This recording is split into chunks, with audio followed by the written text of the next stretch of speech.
आचार्य कल्प पंडित टोडरमल जी द्वारा रचित मोक्ष मार्ग प्रकाशक ग्रंथ अधिकार 9वां। मोक्ष मार्ग का स्वरूप। आत्मा का हित मोक्ष है और मोक्ष पुरुषार्थ से ही प्राप्त होता है। तो मोक्ष जब हमारा हित है और मोक्ष पुरुषार्थ से प्राप्त होता है, ये पता होने पर अब हमें पता होना चाहिए कि मोक्ष प्राप्ति का कारण क्या है, किस उपाय से मोक्ष की प्राप्ति होती है। तो उन्होंने कारण के 3 प्रकार बताए कि पहले ऐसा कारण है जिसके होने पर ही कार्य होता है, पर जिसके होने पर कार्य हो भी सकता है और नहीं भी हो सकता। तो ये नियामक कारण नहीं हुआ, क्योंकि इसके उपस्थिति में भी कभी कभी कार्य नहीं होता, इसलिए ये नियामक कारण नहीं है।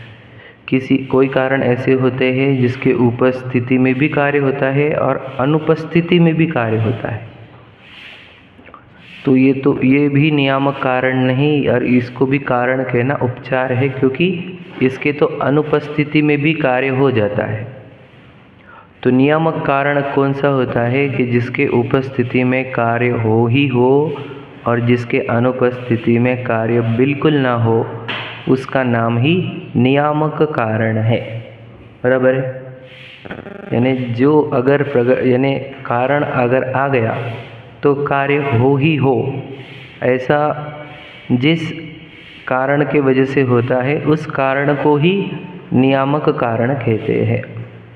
तो मोक्ष ये है हमारा कार्य, जो हमारा desired result, what we want, है ना। तो हम कार्य चाहते हैं कौन सा? मोक्ष का। मोक्ष का अर्थ क्या? बोलो, पूर्ण सुखरूप दशा। ठीक है, पूर्ण सुखरूप दशा ये हम चाहते हैं। तो इसका कारण, ऐसा कौन सा कारण है कि जिसके होने पर मोक्ष होता ही है और जिसके नहीं होने पर मोक्ष बिल्कुल नहीं होता? तो उसका कारण कहा जो आचार्य उमा स्वामी ने, है ना, और तत्वार्थ सूत्र हो या सभी जिन शासन हो, है ना, वो कहते हैं सम्यक दर्शन, सम्यक ज्ञान और सम्यक चारित्र वाला रत्नत्रय ही, 3 रत्न ही ये मोक्ष का कारण है। ठीक है, अब समझते हैं हम, अब इसकी पूरी डिटेल में जाएंगे। रत्नत्रय को ही पूरा समझना है आज, है ना। थोड़ा सा ही पढ़ना होगा, मैक्सिमम तो हमको समझना ही है, वो समझते हैं। देखो, अब हम सीधी बात करो, जैन धर्म क्या है? तो जैन धर्म को जिनेंद्र भगवान का धर्म कहा जाता है। जिनेंद्र भगवान के शासन जहाँ चलता है वो जैन धर्म है। जिनेंद्र भगवान के अनुयायी जैन ही कहा जाते हैं। तो जैन धर्म का आधार जिनेंद्र भगवान है। तो जिनेंद्र भगवान कौन है? अरहंत भगवान है। उन्हीं जिनेंद्र भगवान ने कहा कि जो मुक्ति को पूर्णतः प्राप्त हो चुके, 8 कर्मों से रहित हो गए, वो सिद्ध होते हैं। और मुक्ति के साधक जो होते हैं आचार्य उपाध्याय साधु होते हैं। ये 5 परमेष्टि पूजनीय हैं। बराबर है? हमारे षटखंडागम ग्रंथ में भी मंगलाचरण में इन 5 को ही नमस्कार किया गया है। बराबर? तो 5 परमेष्टि ही पूज्य क्यों, ये प्रश्न है। तो इन 5 परमेष्टि को पूज्य क्यों कहा? हाँ, रत्नत्रय की अपेक्षा से। ठीक है, समझाता हूँ मैं। रत्नत्रय की अपेक्षा से बराबर, क्योंकि हम उसी रेफरेंस से आए हैं अभी। तो 5 परमेष्टि के पास ऐसा क्या है जो पूजनीय है?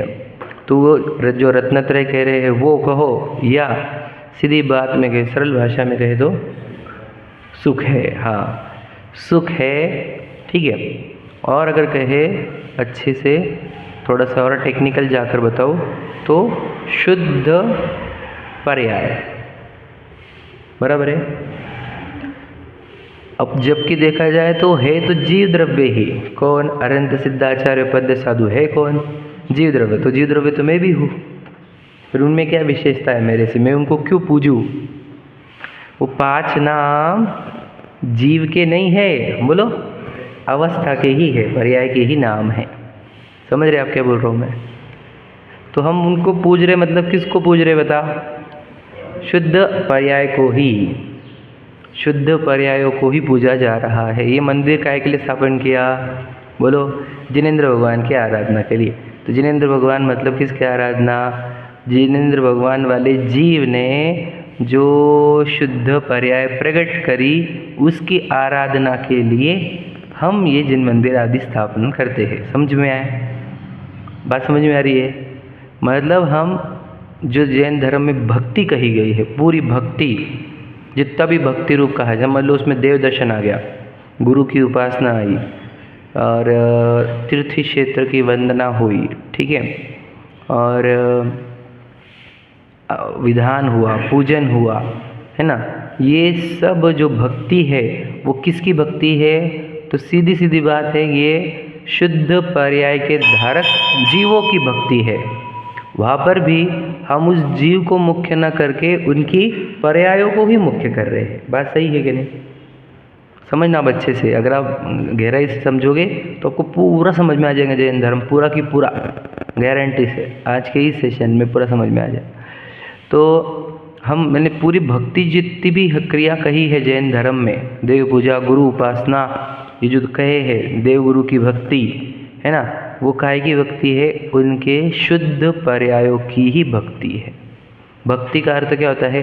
गुणानुराग। तो गुण का अर्थ क्या होता है? शुद्ध पर्याय। उन्होंने वो जो शुद्ध पर्याय प्रकट करके जो गुण प्रकट किए हैं, उसमें अनुराग होना, सो ही भक्ति होती है। समझ रहे क्या? गुणों का अनुराग। तो गुण कौन सा गुण है उनके अंदर?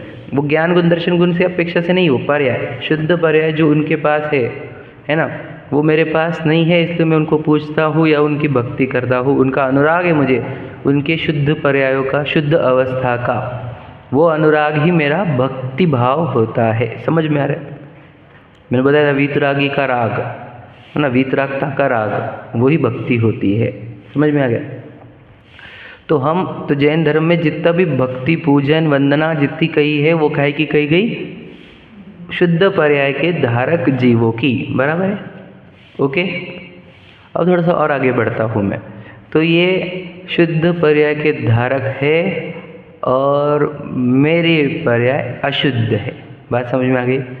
ये शुद्ध पर्याय के धारक है और मेरी पर्याय अशुद्ध है। तो मैं आया काहे के लिए हूँ? पर्यायों को शुद्ध करने। समझ रहे? पुण्य के फल प्राप्त करने के लिए आए क्या हम? पत्नी, बच्चे, गाड़ी, बंगले अच्छे रहे हमारे। ये लोग कितने अज्ञानी है। सोचो कि जो भगवान जी सब छोड़ दिए उसी को मांगते हैं। पूजा में बोलते ना, ये सब छोड़ दिए उन्होंने, अच्छे नहीं है इसलिए, है ना। तो हम आप आए हैं क्यों? बोलो, हो मेरी ऐसी दशा जैसी तुम धारी है, वंदे तद्गुण लब्धे। इसका अर्थ क्या होता है बताओ? क्लियर। हम आपके गुणों की प्राप्ति करना चाहते हैं और हम बोलते भी है भक्त नहीं भगवान बनेंगे। बच्चों को भी वो टेबल पे लिखा है, देखो एंड की लाइन। भक्त नहीं भगवान बनेंगे। तो ये भगवान बनने की प्रेरणा आई कहाँ से? उनके जैसी पर्याय प्रकट करने पर ही भगवान दशा आएगी ना। तो जैन धर्म तो भगवान बनाने वाला धर्म है ना, भक्त बनाने वाला धर्म नहीं है वैसे, समझ लीजिए। तो हमारे मंदिर में आने का उद्देश्य क्या? पर्यायों को शुद्ध करना, अवस्थाओं को शुद्ध करना, अपनी पर्याय को, अवस्था को, दशा को, है ना, परिणति को, भावों को शुद्ध करना, यही एकमात्र उद्देश्य होता है। तो भगवान जी को पूजने का उद्देश्य क्या है हमारा?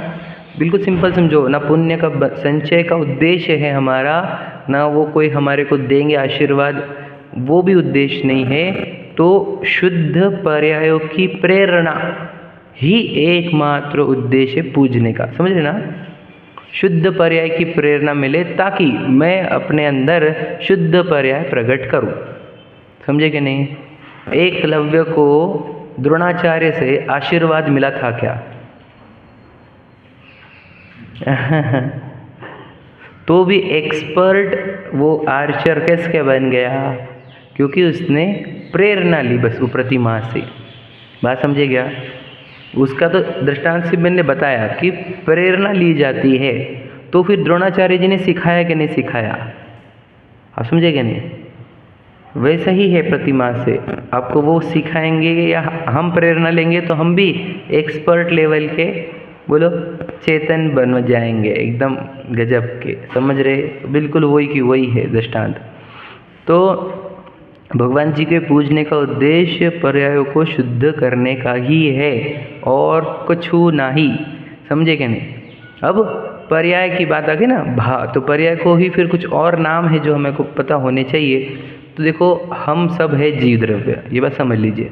हम शरीर तो है नहीं, तो हम शरीर के इम्प्रूवमेंट के लिए आए ही नहीं यहाँ पर। शरीर के इम्प्रूवमेंट के लिए जिम था, जिमना था, है कि नहीं? बहुत कुछ चीज़ें हैं शरीर के इम्प्रूवमेंट, है कि नहीं? घूमना फिरना, पत्नी बच्चे, खान पान सब था ना। हम शरीर के इम्प्रूवमेंट के लिए तो और मंदिर क्यों आए बताओ? शरीर के इम्प्रूवमेंट के लिए जगह ही नहीं है ये। समझ रहे कि नहीं समझ? तो ये तो हम आए हैं आत्मा के इम्प्रूवमेंट के लिए, हाँ या नहीं? समझ रहे कि नहीं? शरीर की इम्प्रूवमेंट जिसको रिक्वायरमेंट थी वो तो यहाँ पर आते ही नहीं है, वो तो कहीं और खोज रहे हैं, है ना, शरीर की इम्प्रूवमेंट।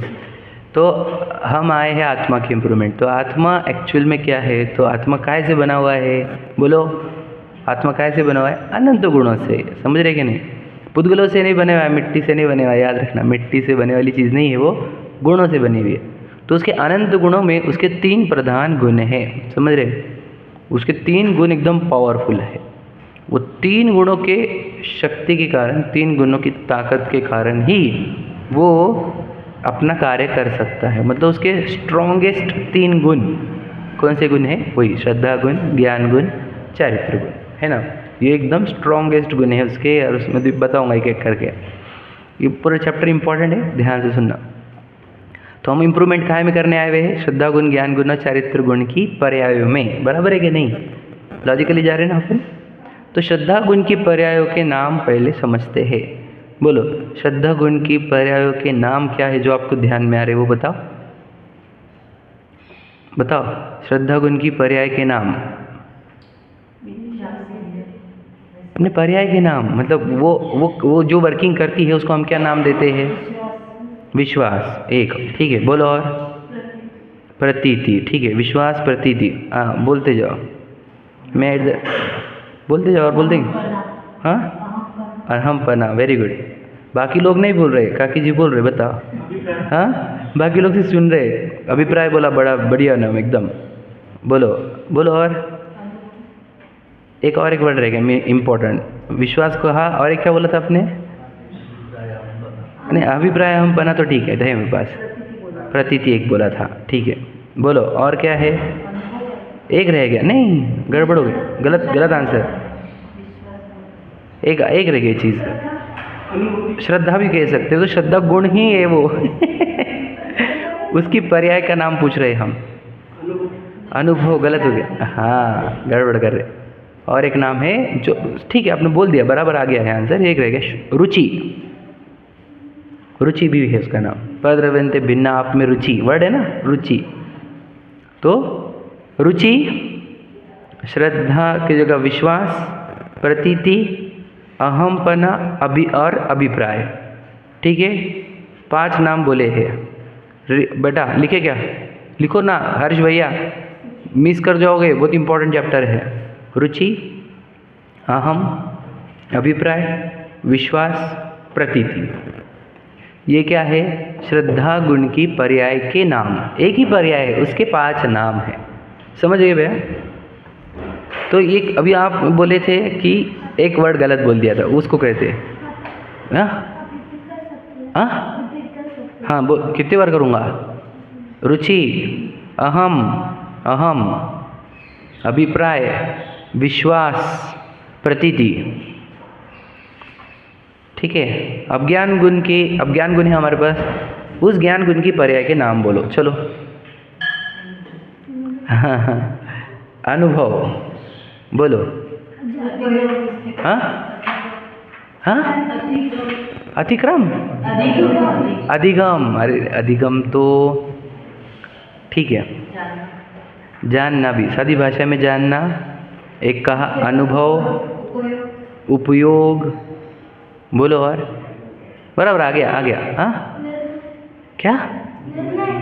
निर्णय, ठीक है, निर्णय भी चल जाएगा हमारे को, है ना। बोलो आगे। वैसे मेन इम्पोर्टेंट विचार, चिंतन, निर्णय, ये भी आ जाएंगे ज्ञान के नाम। विचार, चिंतन, निर्णय, उपयोग, समझ रहे, अनुभव, अनुभव को दूसरा नाम है अनुभूति। समझ रहे? अनुभव और अनुभूति एक ही चीज़ है वैसे। अनुभव, अनुभूति और एक वर्ड है परिणाम। क्या नाम है? परिणाम। वो लिखना चाहिए, फिर दिखेगा नहीं सब, है ना, और फिर टाइम भी बहुत लग जाएगा। लिख रहे सब? ठीक है, बच्चे लिख लिए सब? ये हो गया। परिणाम भी बहुत इंपॉर्टेंट है, मैं बताऊंगा लॉजिक बाद में।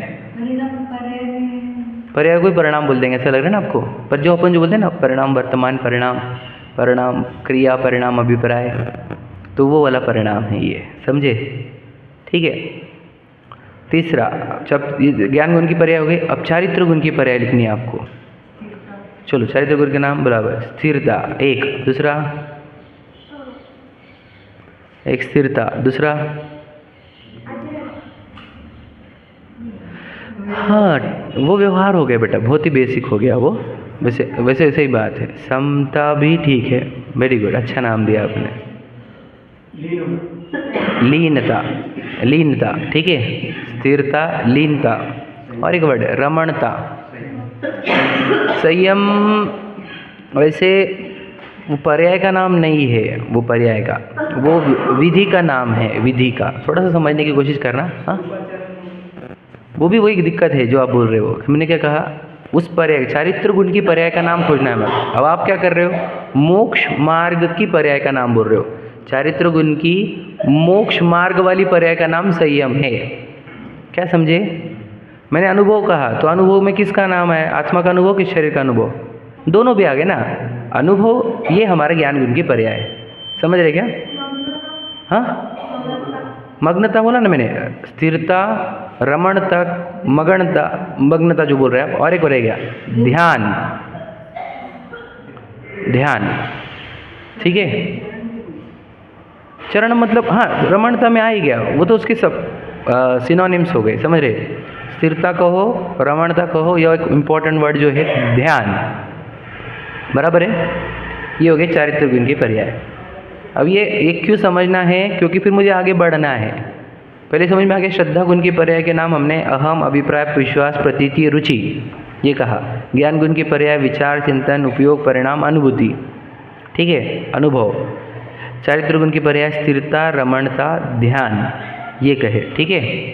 आगे अब संसार और मोक्ष क्या है, इसको समझना।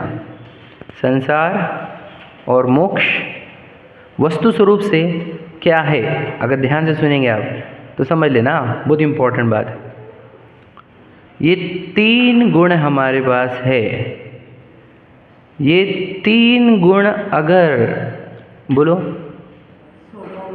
हाँ, यदि तीन गुण स्वभाव की या वस्तु की, आत्मा की, चैतन्य की आराधना करते हैं, तीनों गुण एक साथ, तो इसको कहते हैं मोक्ष। समझ रहे? समझ में आ रहा है? तीनों गुण जो हमारे तीन गुण हैं, इन तीनों गुणों की पर्याय क्या करनी चाहिए? आराधना किसकी? चैतन्य तत्व की, क्योंकि वो भगवान है एक्चुअल में। तीन गुणों की पर्याय जब चैतन्य तत्व की आराधना करती है, उसका ही नाम मोक्ष है या मोक्ष मार्ग है, ठीक है। वैसा कर लो आप, समझ में आ गया? क्या कहा? कितनी बार करूँगा मैं? हर बार दो दो तीन तीन बार बोल रहा हूँ, हर बात। श्रद्धा गुण, ज्ञान गुण, चारित्र गुण की पर्याय, तीनों गुण की पर्याय जब चैतन्य महातत्व की आराधना करती है, उसी का नाम मोक्ष है, मोक्ष मार्ग है, ठीक है। संसार क्या है?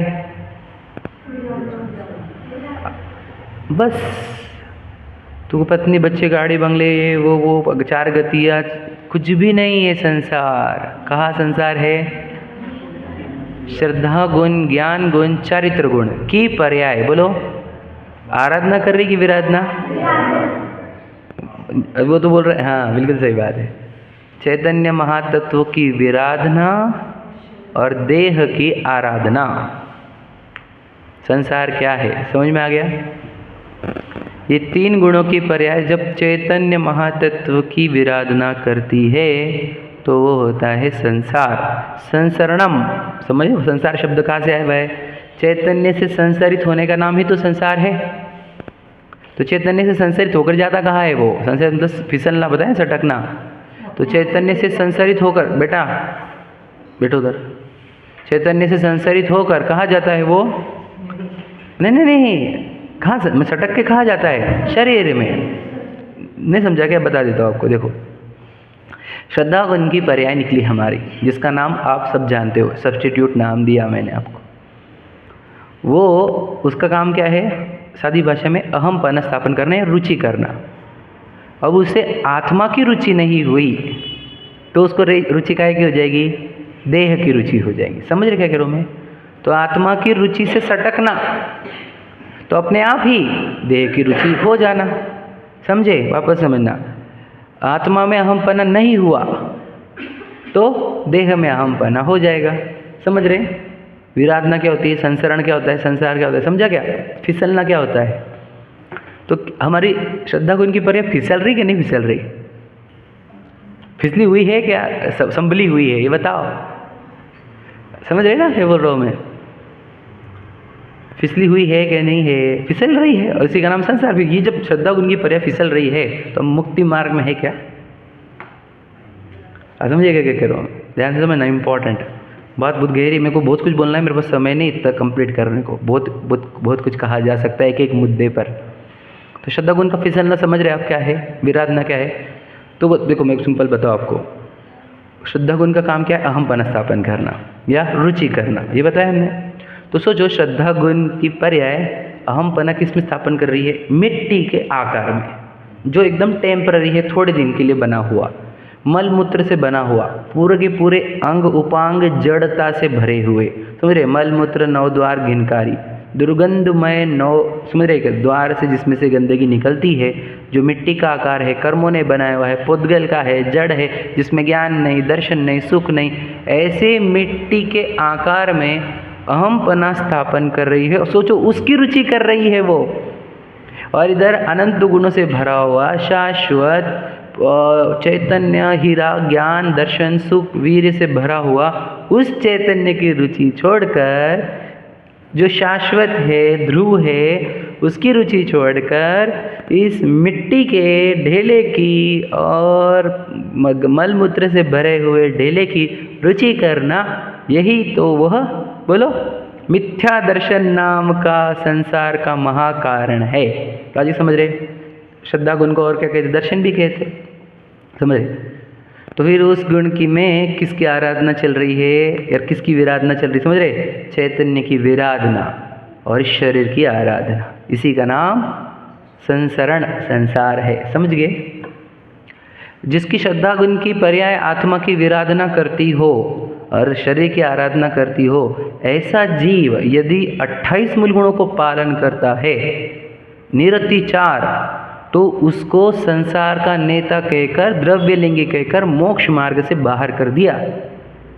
विचार करो आप, मेरी बातें बहुत गहरी समझना, एकदम गहराई से बता रहा हूँ आपको मैं। जिसकी श्रद्धा गुण देह में अहमपना स्थापन करती है, चैतन्य से संसरित है और देह में अहमपना स्थापन करके देह की रुचि रखती है, देह में अहमपना स्थापन कर दी है, वो जी 28 मूल गुणों को पालन करे, निरतिचार। समझे कि नहीं? स्किन पे से स्किन निकाल कर नमक रगड़ दे तो भी जिसके आंखें लाल ना हो, इतना संयम पालन करे, तब भी जिनवानी कहती है ये मोक्ष मार्गी नहीं, ये संसार मार्गी है। क्यों? क्योंकि इसकी श्रद्धा गुण की पर्याय उस चैतन्य तत्व का अहमपना छोड़ दे रही है, उस चैतन्य तत्व की रुचि छोड़ रही है और देह में रुचि स्थापन कर रही है। समझे क्या? लॉजिक समझ रहा? तो हम मोक्ष मार्गी है कि नहीं? हम तो रोज मंदिर आते हैं, हम तो पूजा करते हैं, हम तो भक्ति करते हैं, हम तो प्रक्षाल करते हैं, हम तो सीखते हैं, हम तो सिखा रहे। बताओ, हम मोक्ष मार्गी है कि नहीं? विचार करना जरा गहराई से। संसरण चल रहा हो तो मोक्ष मार्गी कैसा? संसरण और मोक्ष मार्गी, समझे कि नहीं समझे? खुद संसरित हो रहा है, फिसल रहा है, और मोक्ष मार्गी कैसे? समझ में आया? विराधना क्या होती है? समझ रहे? हम इससे वो हे प्रभु, देव शास्त्र गुरु की विराधना ना हो, देव शास्त्र गुरु की विराधना ना हो, चैतन्य तत्व की विराधना ना हो, ये कभी है हमारे अंदर? इसका कभी हमने प्रायश्चित किया, प्रतिक्रमण किया कि मैं मेरे चैतन्य तत्व की विराधना ना करूं? मैंने बताया देव शस्त्र गुरु की विराधना से 70 कोड़ा कोड़ी होते हैं, आत्मा की विराधना से अनंत काल होता है। विचार करो जरा, विराधना भी चल रही है और खुद को धार्मिक भी मान रहे हैं हम।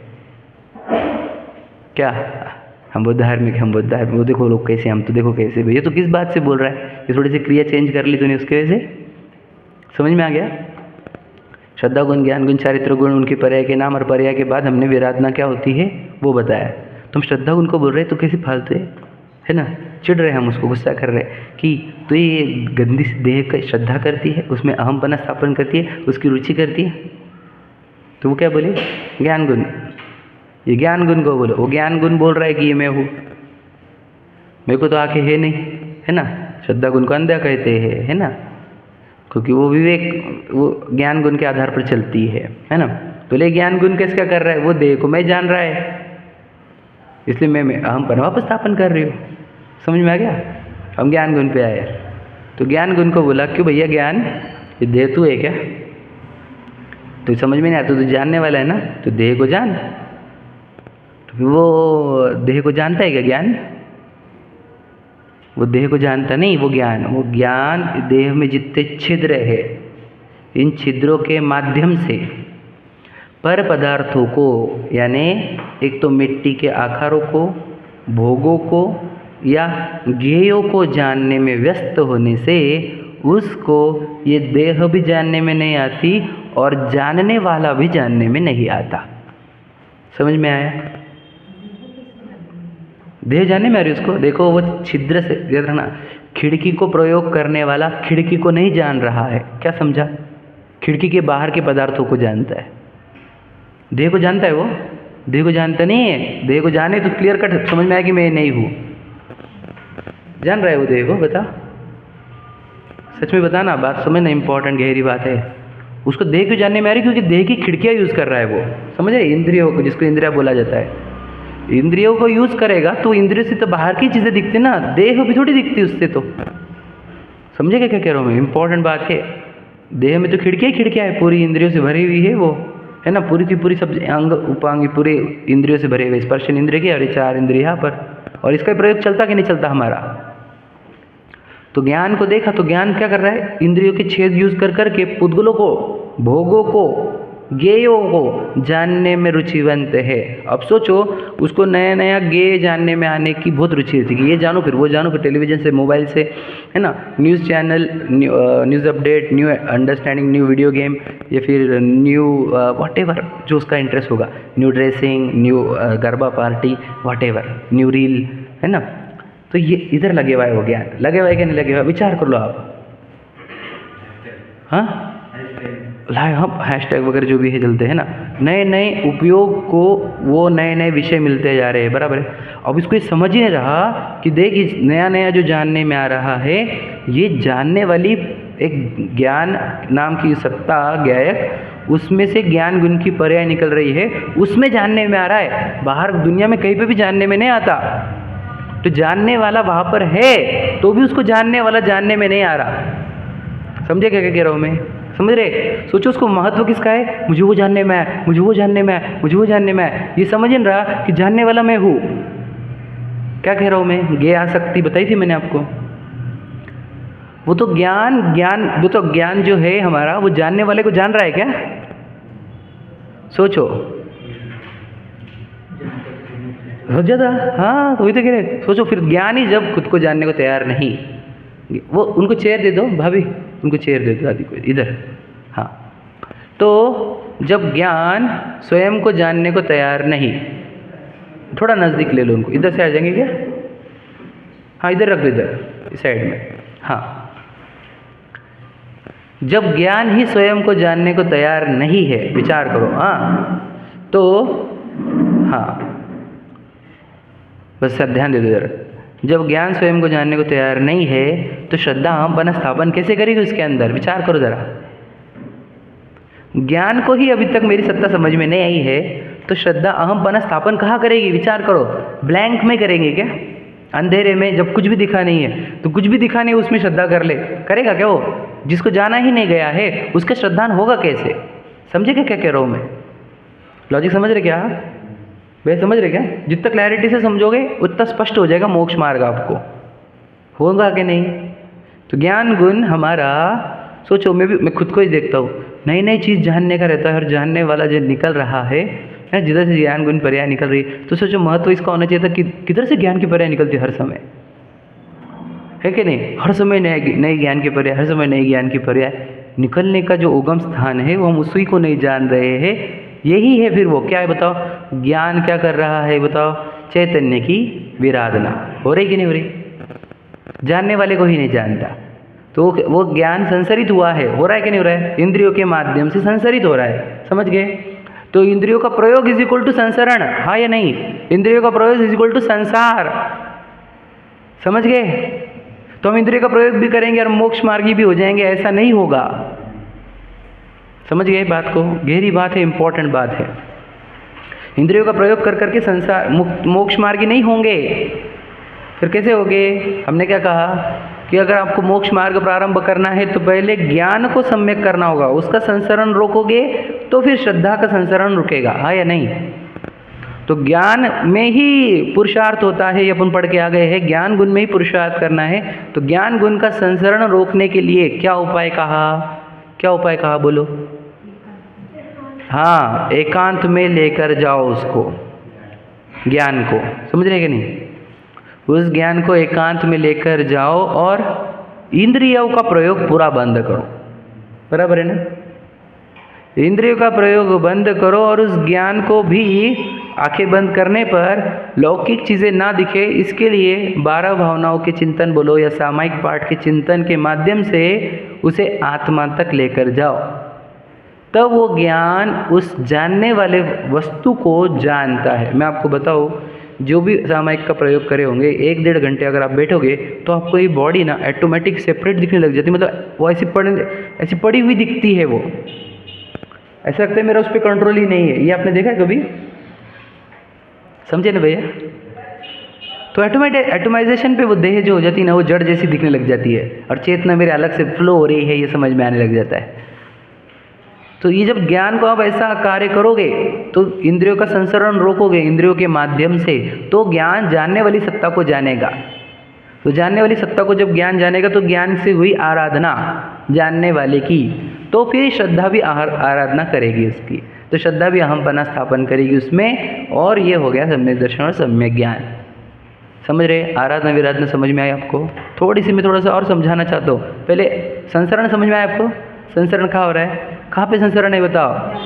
ज्ञान में ही संसरण है, श्रद्धा में भी संसरण है, और फिर चारित्र में, जब श्रद्धा और ज्ञान में संसरण है तो चारित्र में भी संसरण ही है। समझ रहे कि नहीं समझ रहे? तो देखो थोड़ा सा और समझाना है मुझे। फिर चारित्र गुण पर आ रहे हैं, तो चारित्र गुण संसरण कैसे करता है समझ रहे? उसको समझना होगा हमारे को। तो जब देह को मैं जाना है ज्ञान ने, ठीक है, और श्रद्धा भी अहमपना स्थापन करी है देह में, ठीक है, तो होता क्या है वो ध्यान सुनना।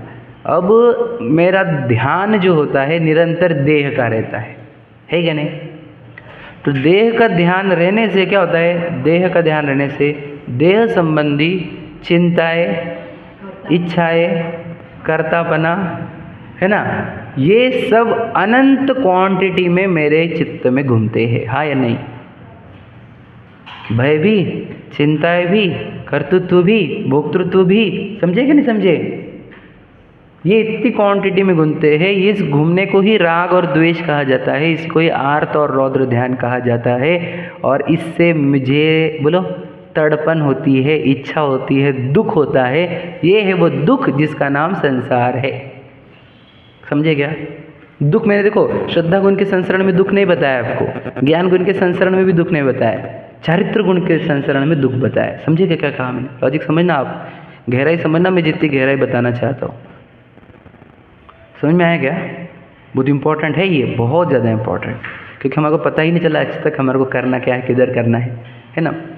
तो संसरण से क्या हुआ? श्रद्धा गुण और ज्ञान गुण ने संसरण कर लिया, तो चारित्र गुण के अंदर क्या हो गया? स्थिर ध्यान किधर लगा? चारित्र गुण का देह में, देह में ध्यान लगने से उसको क्या हो गई? इच्छाएं हो गई अनंत, चिंताएं हो गई, है ना, कर्तृत्व भोक्तृत्व आ गया। समझ रहे? चीज़ों को अपनापन मानने लग गया, तो इतने चीज़ों का चिंता, भय, इच्छा से वो तड़पने लगा। तड़पते तड़पते टेंशन, डिप्रेशन, चिंता, मर्डर, सुसाइड, है ना, दुनिया भर के कितने प्रकार होने लग गए विचार का, व्यभिचार वगैरह सब। ये सब काहे से हो रहा है, समझ रहे आप? श्रद्धान के विपरीत संसरण से, ज्ञान के संसरण से और चारित्र के संसरण से ही हो रहा है ये सब, समझ रहे ना?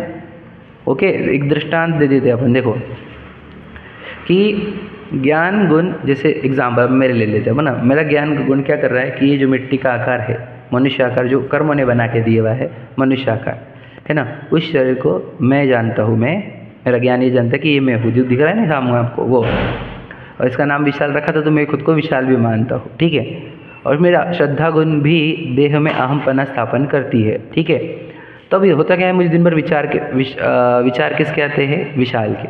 तो विशाल को घर चाहिए, विशाल को गाड़ी चाहिए, विशाल को प्रसिद्धि चाहिए, प्रशंसा चाहिए विशाल को, है ना, विशाल के लिए ये करना है, विशाल के लिए वो करना है, विशाल के बच्चे हैं, विशाल की पत्नी है, विशाल के बच्चों को ये वो आप समझ रहे हैं?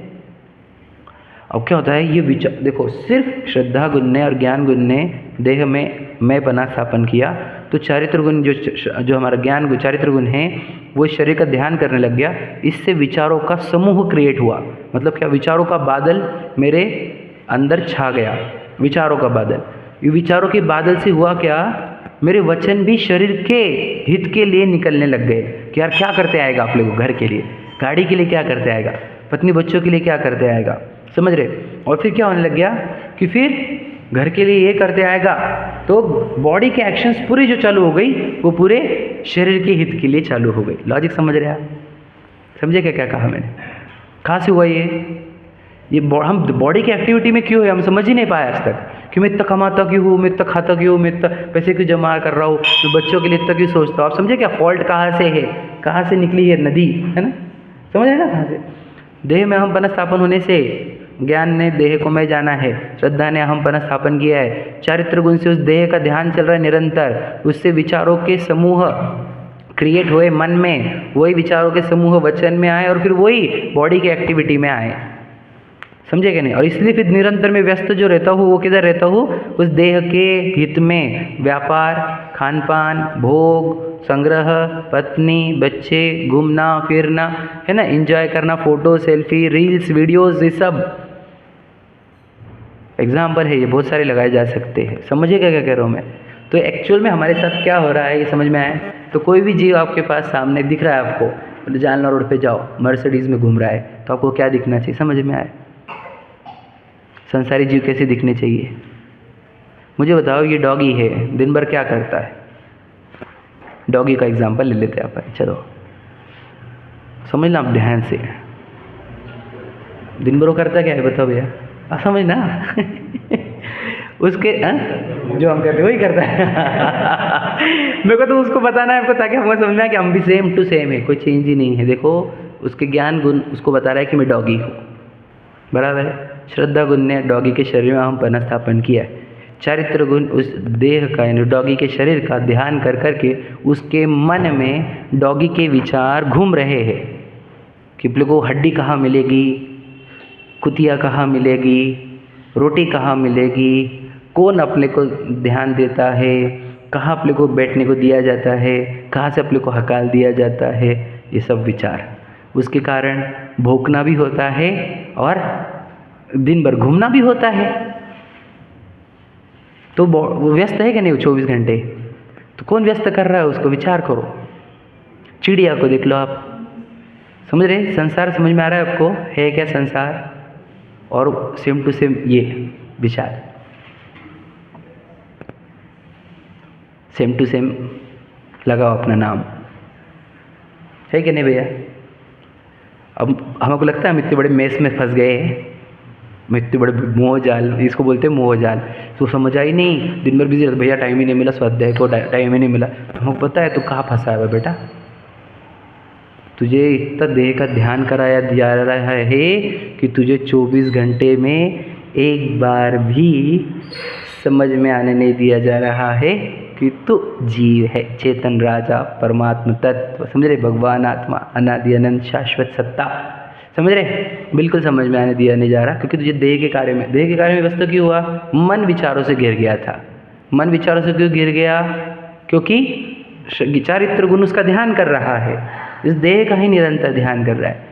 चारित्र उस देह का ध्यान क्यों कर रहा है? क्योंकि श्रद्धा ज्ञान उसको मैं जानती है और मैं मानती है। समझ में आ रहा है क्या कह रहा हूँ मैं?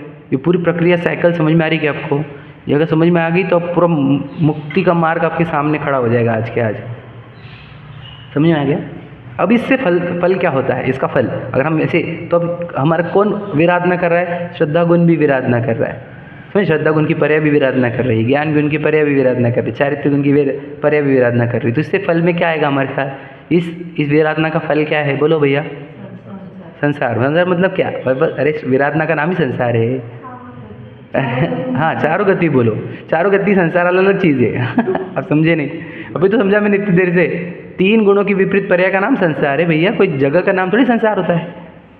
तो इससे होता क्या है? बोलो। इस विराधना का फल क्या आएगा? इच्छा, दुख, ये वाला बात इंपॉर्टेंट है। देखो, भय, चिंता, इच्छा, आकांक्षा, कषाय, नकारात्मकता, निराशा, संकीर्णता, कर्म, 4 गतियाँ, निगोध, ये सब है फल इसके। मैं किधर बिजी हूँ समझ रहे? निगोध की तैयारी में। बताओ, इच्छाओं की तैयारी में, राग द्वेष की तैयारी में, कषाय की तैयारी में। समझ रहे क्या कह रहा हूँ मैं? ये समझ रहे? अब हम तो रोज़ पूजा करते हैं, हम तो रोज़ भक्ति करते हैं, हम तो रोज़ स्वाध्याय करते हैं, हम तो भैया तो क्या समझ रहा है अभी? तू हो गया क्या? फिर मुक्ति मार्ग हो गया, स्टार्ट हो गया तेरा। हम तो करते, दुनिया तो कुछ भी नहीं करती, हम तो कुछ भी नहीं खाते, ये नहीं खाते, वो नहीं खाते, हम सालों से तैयार गया, मैं बचपन से नहीं खाया। समझ रहे? ये कोई मोक्ष मार्ग और बंध मार्ग की बात नहीं है, ठीक है? चलो पढ़ता हूँ आगे। अब समझ रहे? तो बता दिया मैंने आगे। अब आराधना की थोड़ी सी बात कर लेते हैं। हमारे पास 3 गुण है, ज्ञान गुण, श्रद्धा गुण, चारित्र गुण, है ना? आराधना का अर्थ बताया तो मैंने बताया। राध का अर्थ क्या होता है? आत्मा। राध मतलब आत्मा, और आत्मा मतलब मैं, समझ रहे? और मैं कौन हूँ? मैं अनंत गुणों से बनी हुई सत्ता हूँ, चैतन्य हूँ, ध्रुव हूँ। समझ रहे कि नहीं? मैं एक्चुअल में महान पदार्थ जो कभी मरता नहीं, अविनाशी, अजर, अमर, ध्रुव सत्ता हूँ। समझ रहे? ये मैं हूँ। तो जो आत्मा के निकट आता है उसको कहते हैं आराधक। बताए थे ना? आत्मा के निकट आने को कहते हैं आराधना, क्योंकि राध मतलब आत्मा। आत्मा के निकट आए, है ना? अपने पास आना, अपने पास जाना, अपने परमात्मा स्वरूप के पास जाना, ठीक है? ये हो गई आराधना, ठीक है? तो बताओ, श्रद्धा गुण आराधना कर रही है, इसका अर्थ क्या? आत्मा में अहमपना स्थापन कर रही है। ज्ञान गुण वो कब करती है? जब ज्ञान गुण आराधना करता है। तो ज्ञान गुण आराधना कर रहा है मतलब सोचो, उसको पूरे विषय थे इंद्रियों के माध्यम से सबको जानने के। दुनिया जान सकता था वो, उसने दुनिया के जानने को रोका। मुझे दुनिया को नहीं जानना है, मुझे जानने वाले को जानना है। तो जब ज्ञान आराधना में लगा, अर्थात जब ज्ञान आत्मा को जानने के लिए प्रयत्नशील हुआ कि जानन आ कहाँ से रहा है, इस ज्ञान के जानने के कार्य को ही प्रायोगिक लब्धि, करण लब्धि बोलते हैं। और इस ज्ञान ने जब आत्मा को जान लिया, उसको कहते बोलो आत्मानुभूति, जो मोक्ष मार्ग की शुरुआत होती है। समझे कि नहीं? सम्यक दर्शन तब होता है जब आत्मानुभूति है। अनुभूति का अर्थ होता है जानना। आत्मा मतलब स्वयं की अनुभूति को हो तो उसको वर्ड है स्वानुभव या आत्मानुभव। समझ में आ रहा है? जब मेरा ज्ञान स्वयं का अनुभव करता है, स्वयं की अनुभूति करता है, आत्मानुभूति करता है, तब होता है ज्ञान ने की पहली बार आराधना। समझे कि नहीं? और इस ज्ञान की आराधना से श्रद्धा भी आराधना करने लग गई। श्रद्धा ने भी अहमपना स्थापन कर लिया आत्मा में। समझ में आ गया? श्रद्धा ने अहमपना स्थापन कर लिया, ज्ञान ने अहमपना स्थापन कर लिया। अब चारित्र गुण की बात चल रही है, ठीक है? तो चारित्र गुण, अगर तो चारित्र गुण को बोल रहे हैं आराधना करो आत्मा की, तो क्या करेगा वो? तो वो स्लो काम करता है, मैंने बताया। आप बोलेंगे मिथ्या चारित्र में स्लो काम क्यों नहीं किया उसने? क्योंकि वो अनंत काल से करते आ रहा है, वो प्रैक्टिस है उसको। आप समझे क्या? उसको देह के ध्यान करने की प्रैक्टिस अनंत काल से है ना, इसलिए वापस उसको स्लोली वर्किंग नहीं करनी पड़ी, अनंत काल से करते आया है वो। लेकिन आत्मा का ध्यान करने के लिए उसे प्रैक्टिस की रिक्वायरमेंट है। समझे क्या कह रहा हूँ मैं? स्लोली काम होगा वो, क्योंकि अनादि की प्रैक्टिस तोड़नी है। तो इसलिए आत्मा के ध्यान के लिए उसको स्लोली वर्किंग करते करते आगे बढ़ना पड़ता है। समझ में आ रहा है? ये बात समझना आप। तो ध्यान सुनना अब आगे। तो जब वो आत्मा का ध्यान करेगा तो क्या होगा, यानी जब आत्मा का ध्यान करने लग गया तो कौन आराधना कर रहा है? श्रद्धा गुण, ज्ञान गुण और चारित्र गुण, तीनों आराधना करने लग गए ना। समझे कि नहीं समझे? ध्यान कौन सी गुण की पर्याय है? मैंने बताया था आपको, बोलो। ध्यान कौन सी गुण की पर्याय है? वापस सोच समझ के बोलो। अभी तो मैंने जो आज जो समझाया वो तो मैंने बताया कि चारित्र गुण की पर्याय बराबर है, लेकिन ध्यान एक्चुअल में कौन सी गुण की पर्याय है? ज्ञान गुण की। उसको जो स्थिरता दी जा रही है, निरंतरता दी जा रही है, वो चारित्र गुण है। समझे ना भैया? बताई थी मैंने बात 2-3 दिन पहले। समझे क्या? ज्ञान गुण निरंतर आत्मा को जाने, उसी का नाम ध्यान होता है, और वो निरंतरता का नाम है चारित्र। समझे? थोड़ा कठिन है समझने के लिए, समझिए कि थोड़ा सा। हाँ, स्थिर रहना, वो स्थिर रहना, स्थिरता देने वाला, उस ज्ञान को आत्मा की स्थिरता देने वाला चारित्र गुण है। समझे कि नहीं? तो फिर ज्ञान गुण भी स्थिर हो गया उसमें, चारित्रता ने स्थिरता दी, और श्रद्धा गुण में अहम बना स्थापन है ही उस आत्मा में।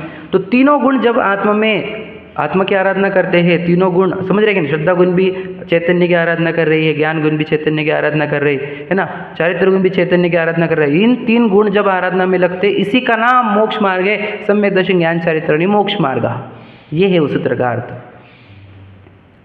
समझे कि नहीं? तो ये 3 गुण जब आराधना करते हैं, इसी से मोक्ष मार्ग है, इसी को मोक्ष कहते हैं। और एक्चुअल में मोक्ष यही चीज़ है, दूसरी कोई चीज़ नहीं दुनिया में। जब 3 गुण हमारी खुद की आराधना करने लग जाए, समझ में आ गया? इन 3 गुणों में से एक भी गुण मेरी आराधना नहीं करता यदि, तो मोक्ष मार्ग नहीं कहा, क्योंकि उन्होंने मोक्ष मार्ग एक अक्षर लिखा है, मतलब एकार्थवाची लिखा है। पढ़ूंगा मैं, लाइन लिखी वाली है यहाँ पे कि एक है मोक्ष मार्ग, 3 नहीं है। तीनों गुण जब आराधना करते हैं उसका नाम मोक्ष मार्ग है। समझ में आया कि नहीं? तीनों गुण मेरे आराधना करे तब इसका नाम मोक्ष मार्ग होगा। इनमें से अगर चारित्र गुण अगर मोक्ष मार्ग नहीं कर रहा, यानी आत्मा की आराधना नहीं कर रहा है, तो उसको उपचार से मोक्ष मार्ग कहा, वो भी पढ़ेंगे हम पैराग्राफ। समझ आगे है नेक्स्ट? समझ में आ रहा है क्या कह रहा हूँ मैं? तो तीनों गुण आराधना में लग गए, तो तीनों गुण आराधना में लग गए तो हुआ क्या? बोलो क्या हुआ? शुरुआत कहाँ से करी हमने? बताओ कहाँ से शुरुआत हुई इसकी? हाँ नहीं, मतलब हमने ये जो आराधना प्रारंभ हुई वो कहाँ से प्रारंभ हुई? ज्ञान गुण से। ज्ञान गुण को क्या किया हमने? एकांत में लेकर गए पहले तो, याद रख, समझ रहे कि नहीं? उसको एकांत में लेके जाने के सिवा तो कोई ऑप्शन नहीं। तुम्हें डर लगता नहीं, मेरे को एकांत अकेले में बोर होता, भैया तुम्हारे से कुछ नहीं होगा कुछ काम आपको अकेले में रहने की आदत हो ना, और अकेले में अपने ज्ञान को अपने आत्मा में ले जाना। वहाँ पे इंद्रियों का प्रयोग बंद होना, मोबाइल को लेके जाएंगे अकेले में तो नहीं चलेगा समझे कि नहीं? अकेले में मतलब इंद्रिय भी प्रयोग बंद करने हो गए, और फिर जानने वाले को जानने का प्रयत्नशील होना होगा। वहाँ से प्रक्रिया प्रारंभ हुई है मोक्ष मार्ग की। सही है कि नहीं? तो अब आगे हम बोल रहे हैं कि फिर ज्ञान गुण जो है वो हमारे आत्मा में जाए, वहाँ से प्रक्रिया प्रारंभ होगी। समझ में आ गया? तो ये जब तीनों गुण आराधना करते हैं, इसी का नाम मोक्ष मार्ग है, इसी का नाम मोक्ष है। तीनों गुण आराधना करे तो ही, ठीक है?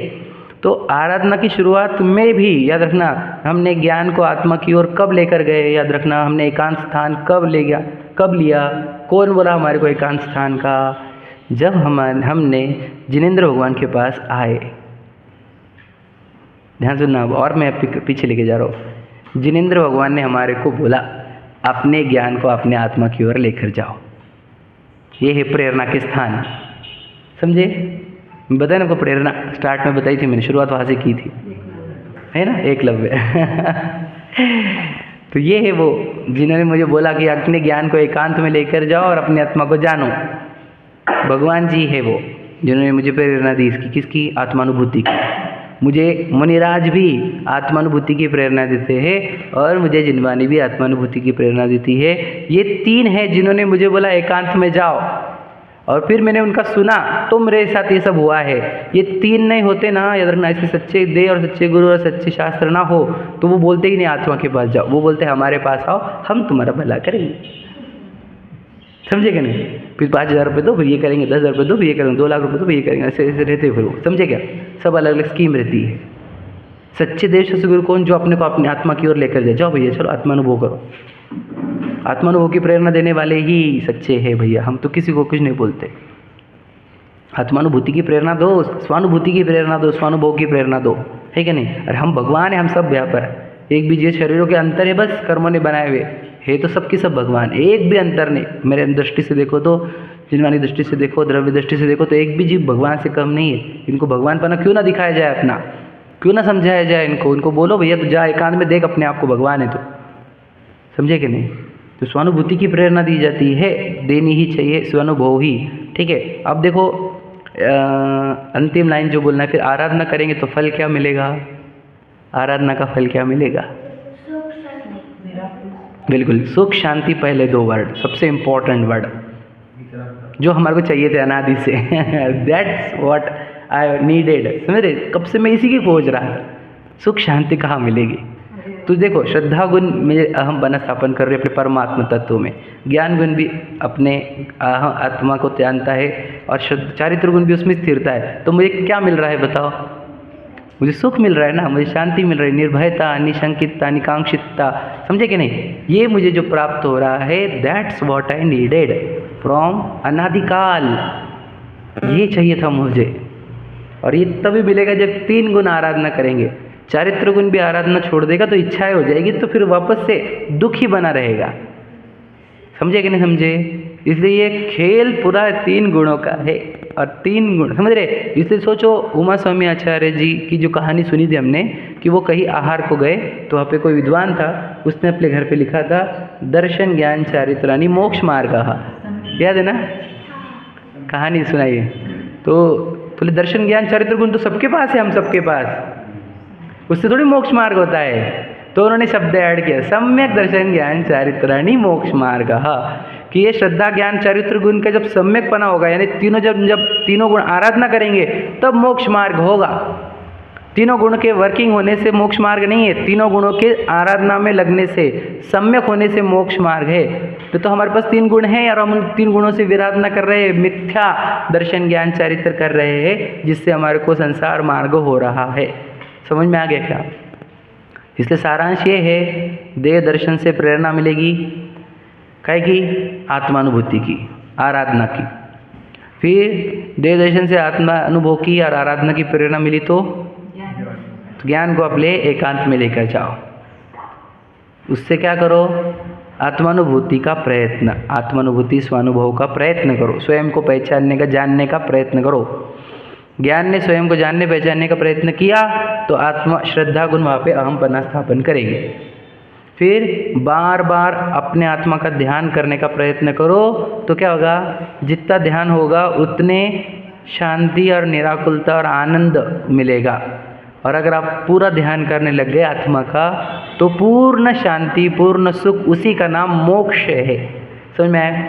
सोचो तीर्थंकरों के जीवन को देखो अपने, तीर्थंकरों ने क्या, 24 तीर्थंकरों ने सेम उपदेश दिया है, सेम टू सेम। उन्होंने दीक्षा ली, क्यों ली दीक्षा? उन्होंने ज्ञान को एकांत में लेकर जाने के लिए, या आत्मा का ध्यान करने के लिए, हाँ या नहीं?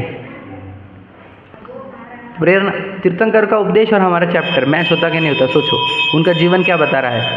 राज वैभव सब था, आदिनाथ जी का जीवन देख लो, शांतिनाथ जी का देख लो, कुंतुनाथ जी का 96,000 अन्य करोड़ों 18 करोड़ घोड़े 84 लाख हाथी, सब वैभव सब छोड़ के क्या करने गए? आत्मा का ध्यान, मतलब चारित्र गुण को प्रकट करने के लिए। समझे?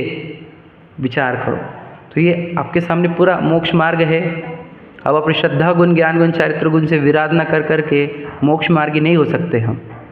हमारा ज्ञान गुण अपने चैतन्य की आराधना करे, श्रद्धा गुण चैतन्य की आराधना करे, और चारित्र गुण धीरे धीरे करके उसको आदत लगाओ अपने चैतन्य की आराधना करने का, तब मोक्ष मार्ग होगा। उसके बिना मोक्ष मार्ग नहीं होगा, ये बात एकदम क्लैरिटी से रखो। दीक्षा ले लो, आप अणुव्रत ले लो, महाव्रत ले लो। हमने बहुत महाव्रत लिए हैं, लेकिन हमारे श्रद्धा गुण ने, याद रखना, और ज्ञान गुण ने हमारे आत्मा का आराधना नहीं करी। वही लिखा है, मुनिव्रत धार अनंत बार ग्रीवक उपजायो पे निज आत्म ज्ञान बिना। तो आत्म ज्ञान नहीं करना मतलब वही ज्ञान गुण ने आराधना नहीं करी, इसलिए श्रद्धा गुण ने भी आराधना नहीं करी और हम संसार में भटक रहे हैं। अगर हम चाहते हैं मुक्ति, समझे कि नहीं? मैं आपको बहुत कुंद कुंद शतक की भी कुछ लाइनें बता दूंगा, कल बताऊंगा, समय बहुत कम था मेरे पास। तो जब वहाँ पे भी लिखा है कि दृगहीन वंदन योग्य ना, सुना है क्या आपने? दृगहीन मतलब जिसकी श्रद्धा सम्यक नहीं हुई है वो वंदन योग्य नहीं है। ऐसा बहुत सारा लिखा हुआ है, बहुत कुछ। जैसे जिसकी श्रद्धा चैतन्य की आराधना करे, जिसका ज्ञान चैतन्य की आराधना करे, वही जीव पूजनीय है। समझ में आ गया? चलो, जल पंच परमेश्वर भगवान की जय। सहजानंदी शो